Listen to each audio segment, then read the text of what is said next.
teman-teman, bertemu lagi. Di kesempatan kali ini kita mau bahas untuk visualisasi chart yang berikutnya ya.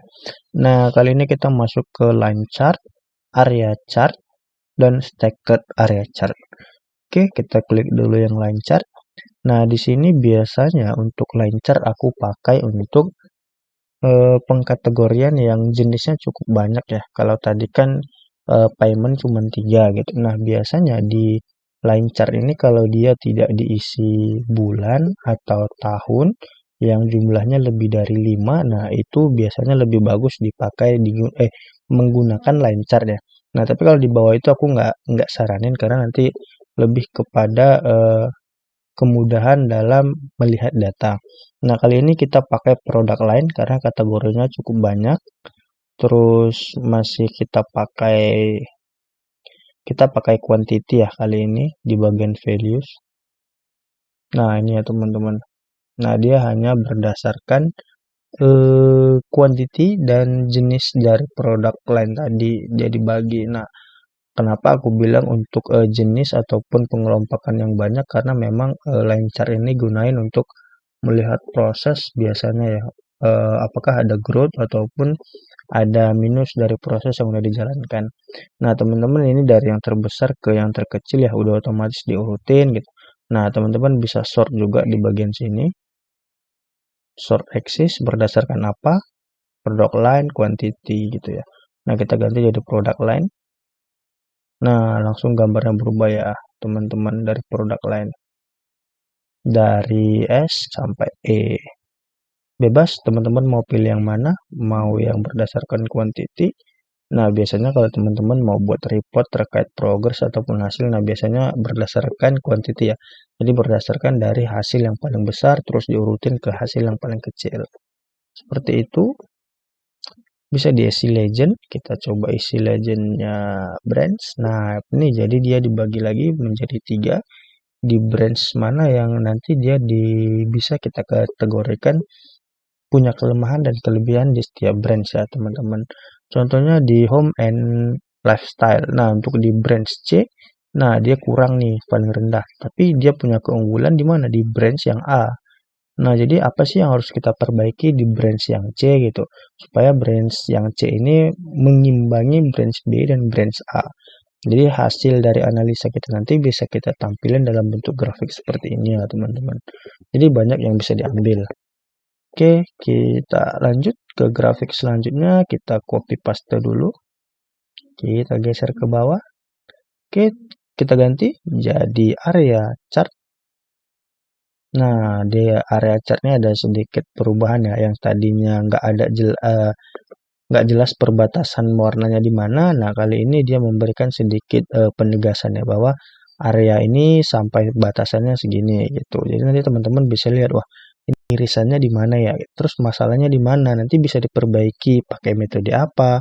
Nah, itu nanti teman-teman mungkin bisa analisa lebih jauh lagi ya, ketika melihat data realnya teman-teman itu seperti apa. Oke, nggak jauh beda, tetap sama grafiknya, cuman dia ditambahin bagian atau area ya teman-teman.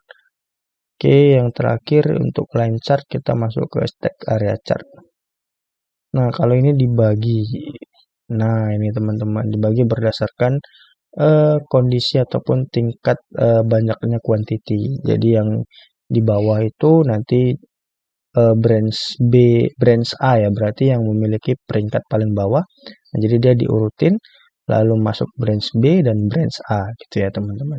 Branch C paling atas karena diurutin berdasarkan branch.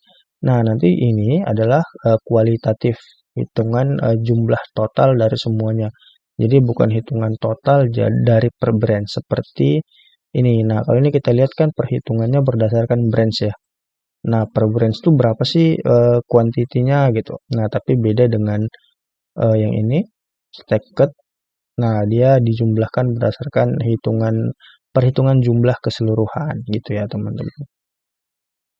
Oke, kita lanjut ke grafik berikutnya. Nah, line and stacked column. Nah, di sini kita bisa lebih interaktif ya terkait penampilan grafik. Nah, di sini kita mau misalnya kita masukin produk lain masih tetap. Terus kita masukin quantity di bagian kolom series. Di bagian kita masukin produk lain di kolom values ya teman-teman. Nah, nanti ini langsung keluar dari berbagai jenis produk lain dengan kuantitinya masing-masing. Nah, terus ada di sini isi line values ya. Jadi teman-teman bisa bandingin terkait totalnya. Oke, nah ini ada grafik tambahan ya. Jadi dia punya dua axis. Yang pertama axisnya quantity, yang kedua axisnya total. Nah, biasanya yang axis quantity ini berbentuk yang kolom ya, stacked column chart. Nah, sedangkan yang line chart itu ada di sebelah kanan untuk axisnya. Jadi di sini ada 54K dan di sini ada cuma 600 karena quantity itu nggak sampai 1000 ya, hampir tapi nggak sampai. Nah, sedangkan di bagian total, nah itu ada sampai 54.000 dan 56.000. Nanti teman-teman bisa bandingin, contohnya kayak di home and lifestyle itu kuantitinya tinggi, tapi di total dia kok kalah sama fashion and accessories. Nah, seperti itu. Nanti teman-teman mau lihat apakah tren quantity dan tren total itu berbanding lurus atau malah berbanding terbalik gitu ya teman-teman. Oke, kita copy paste dulu untuk melihat grafik selanjutnya. Sama seperti grafik sebelumnya, kita ganti dulu. Oke, sama yang membedakan adalah ketika kita masukkan ke legend. Kolom series ya, namanya kolom series ya teman-teman kalau di sini. Nah, kalau di sebelumnya itu namanya legend. Oke, kita masukin. Nah, bedanya seperti ini ya. Kalau di sini dalam satu kolom chart, nah sedangkan di cluster dia dibagi-bagi jadi masing-masing chart ya, teman-teman. Itu aja bedanya. Secara isi ataupun fields yang akan mau dikerjakan itu sama, nggak terlalu jauh beda ya, teman-teman. Jadi teman-teman nggak usah bingung gitu ya. Apa bedanya gitu ya? Bedanya terserah teman-teman mau menampilkan yang seperti ini atau menampilkan per kolom chart. Jadi perbandingan di setiap branch-nya itu kelihatan. Itu sih terserah teman-teman nanti kegunaannya gimana. Oke, kita masuk ke ribbon chart ya. Ribbon chart di sini kita lihat di sini kita masukin tetap produk lain ya untuk ribbon chartnya. Terus kita masukin quantity untuk values. Nah, terus di legend kita isi branch. Nah, nanti dia kelihatan nih area masing-masingnya di mana nih beririsan gitu ya, teman-teman.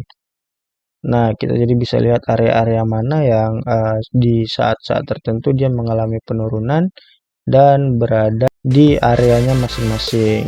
Oke, mungkin itu dulu untuk video kali ini. Sekian dan terima kasih.